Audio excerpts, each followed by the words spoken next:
तर आज मला वाटला नव्हता असं होईल, आमच्या रिक्षाचा डायरेक्ट रनिंगमध्ये टायर निघाला. तर चला तुम्हाला पुढं सांगतो नक्की काय आले. तर नमस्कार मित्रांनो, पुन्हा एकदा स्वागत आहे आपल्या मिनी ब्लॉगमध्ये. तर आज आलो तर मुरबाडला, ते दुसरी रिक्षा इथलं थोडंसं काम करत होता. गॅरेजला आलो तर गॅरेजला लय नंबर होतं, पुढे गाड्या होत्या 2-3.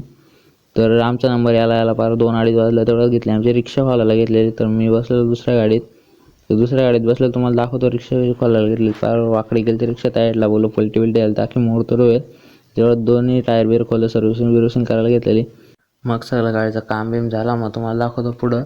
तर गाडीचं काम बिम झालं. ही दुसरी गाडी होती ती मोकार धूरबीर मारायचं बोललो, या धुरात कोणी गेलं तर कोंडून मारायचं. मग निघलो घरी झाला निघलो तर लय टाईम चालता 6-6:30 वाजलेलं. बोललो चला आता जाऊ घरी झाला निघलो तर पाऊस पण उठलेला.